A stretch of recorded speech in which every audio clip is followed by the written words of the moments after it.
Welcome to Unhinged Magi! Good video for you guys today. Oh yes, indeedy doodly. Alright, so, last time on Unhinged Magi. Yeah, last time on Unhinged Magi. Yep.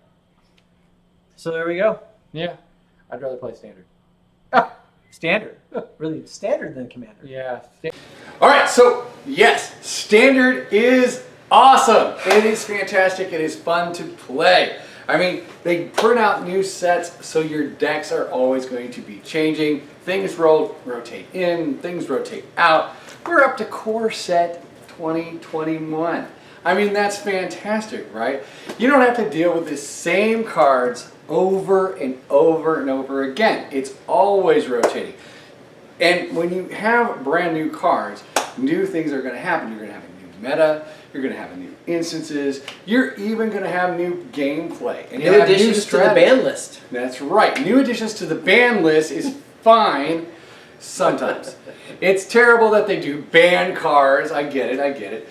But then again, you can literally go and buy a playset for way cheaper than you can with other methods, other formats. Like Pauper? Okay, Pauper is good, but Pauper can be played in Standard. You can have a Standard common Pauper. You go. You can. And then you don't have to shell out your entire wallet and throw it on the ground and say, hey, I'm going to be broke, but I'm going to get to play Magic cards. Because Standard Let's do it. is actually a lot cheaper than that. And also, we have a great interface. It's called Arena. Arena is fantastic. You can actually play this online with everyone, and the interface actually makes sense. It's not yes now,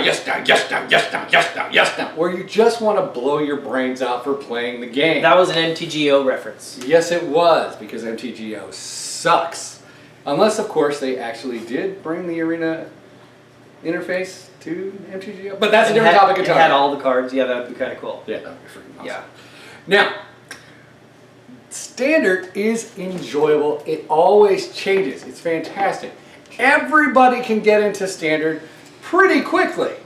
All right? That's pretty quickly and affordably. And decently affordably. And even if, so some people say, hey, when I buy these cards, they're going to tank in value. Well, you know what? A lot of people buy Warcraft and get nothing. They play Fortnite. They buy skins. What are you going to get from that? Nothing. You know what most games are? You buy something and you get no money. So when people complain about buying this, go and check your closet to see if you have a Monopoly board.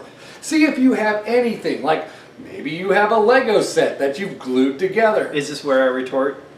No, that would be the Yeti. Okay. Yeah, I'm supposed to go for a few minutes, and then you're supposed to go. Okay. All right. So there you go. I mean, if you're going to be buying a video game, playing it, putting on your skins and that kind of stuff, or you're going to pay money, you're not going to get any money back, right? That's not going to happen. But this, I mean, you still have the cards. They're still going to hold some value, right? Not that much, and you can get into the game quickly. It's so much fun, and everybody can enjoy it. Okay. There you go. All done? I think so.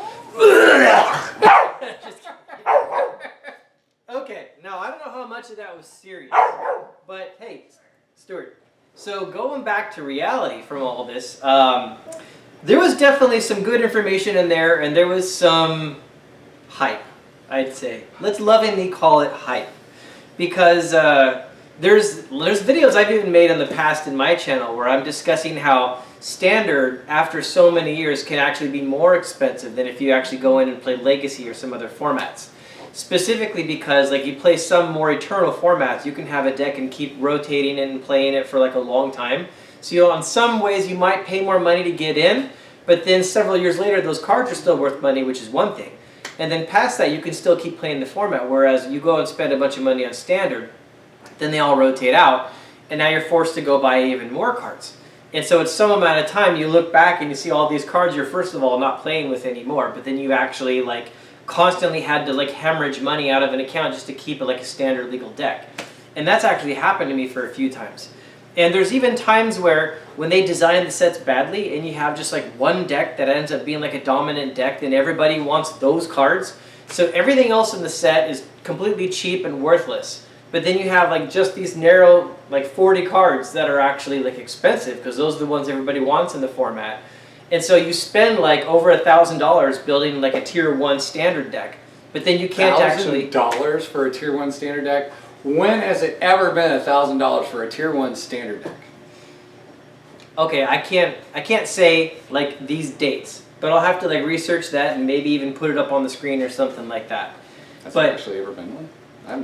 Well, there's definitely... I've only been doing this since like 2014 kind of thing with the new standard. There's definitely been times where you have like cards over $100 a piece and they're used as $100, sure. Well, that's $400 if you got a play set of one of those. You don't need a play set, you only need like 2. And then if you're going to have like shock lands in it, or if you're going to have fetch lands in it, and then you're going to have a couple other chase rares. In here. What's that? The fetch lands aren't in standard.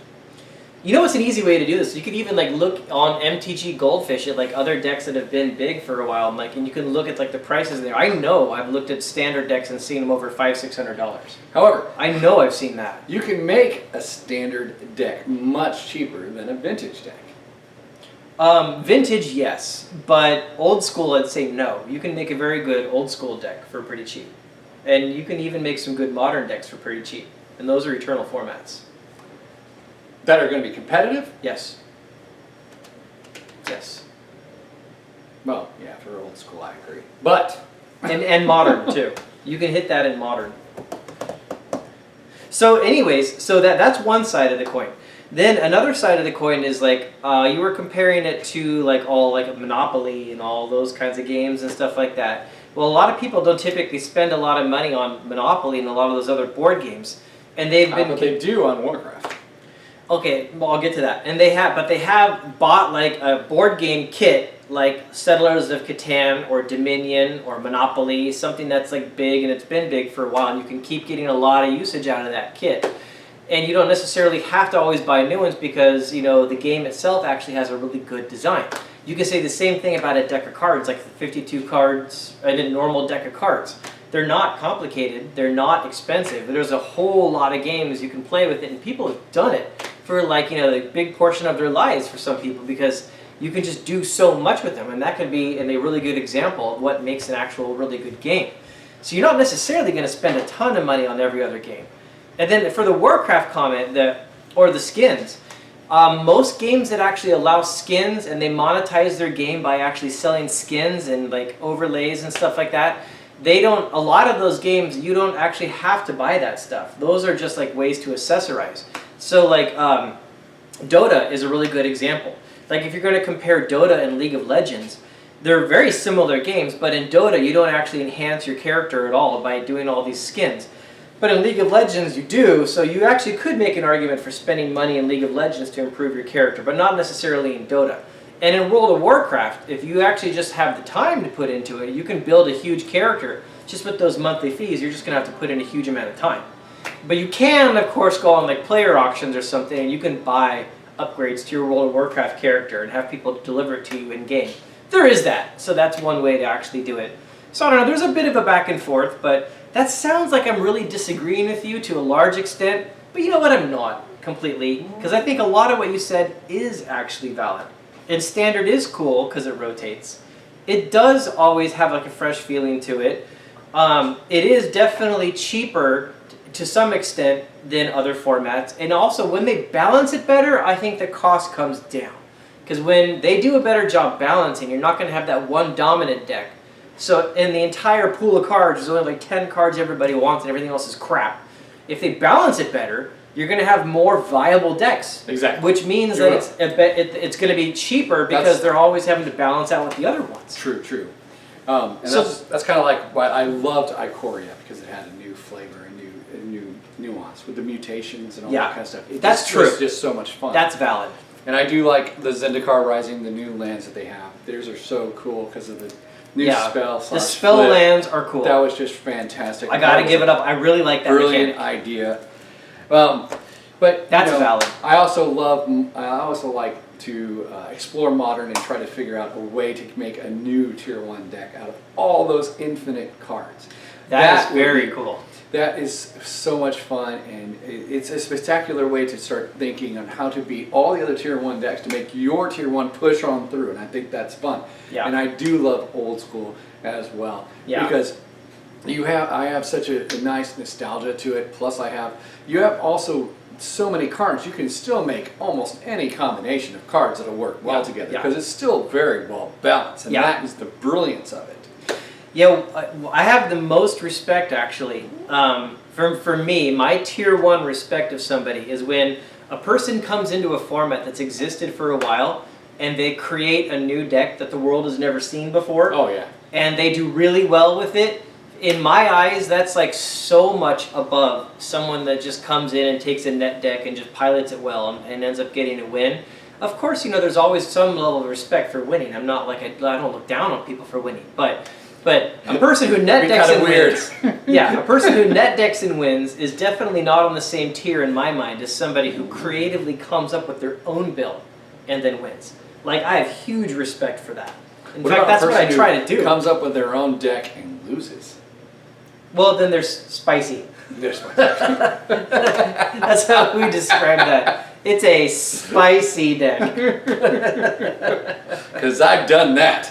Yeah. Oh, I've done my share of that too. Just things, pet decks that you love and don't want to let go of and just desperately try. Yes. Yeah. Out of desperation. This has got to work. Yeah. I should actually mention a friend of mine named Charles Klein. He actually made a new old school deck. And something that I don't know if anyone's actually made it yet. And so he was even on a podcast called All Things Considered by Brian Manolakos. And it's a living plane deck that actually works using living planes and Tabernacle, Pendrell Vales, and Titana's Song. It's actually really cool. And I actually have a huge amount of respect for what he did because, old school, that's like the oldest format you've got. Yeah, but that was done before, though. And then he also had Caracas in there. And Caracas was used to balance the Tabernacle. He didn't have Caracas in there. And so he created like a lot of like really crazy combos with it. So so that's what they were talking about, and I don't think I've ever seen a deck quite like that one. So I just have mad respect for that. That's awesome. Well, that's cool. I don't remember it being used. Yeah, you can bounce it back. That's good. So yeah, I'd like to see that deck. Actually, yeah. I'll have to ask him if I can post a picture of it. Maybe even talk about it on this channel because it is very cool to innovate in a format that's been going on for a while. Oh yeah. It's probably the hardest to innovate in old school. I would think it's easier to innovate in something like Vintage, Legacy, or Modern. Because every time they make a new set, you've got new cards that could be brought in and make a whole new deck archetype, right? Yeah, exactly. Yeah, but in old school, it's some people consider it solved, right? But yet, here comes a new deck. Well, with that many cards, there's so many different possibilities. Yeah, so. absolutely. Yeah. All right, who do you think was right more? Well, probably, I don't know. I always concede. I don't know, he's probably right. People seem to hate sometimes what I say quite a bit, so come on, haters. Come on, haters. All right, so I hope you enjoyed this. So thanks a lot for coming in, guys. All right, hit the like button, subscribe it, comment, and crush the bell. Just crush it. Thanks, guys. Bye. Bye.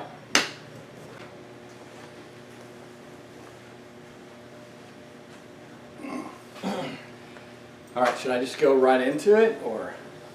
Well, we gotta do the welcome to Unhinged Magi. Oh, that's true too. Because you can always decide at editing time if you want to use that or not. All right, cool. Oh, we should do the audio track. I want to be like Sam. Help us coordinate. Okay, ready? Do you know why he does that? Yeah, so you can line up the audio and the visual, because sometimes they get off track. Oh, never mind. I asked him one time ago. I was like, yes, I know something I can tell Edwin. But that didn't happen. Sorry. You just burst my bubble. I'm sorry. I was going to Why do you do that? Forget it now, man. You've already said it. Okay. 3, 2, 1.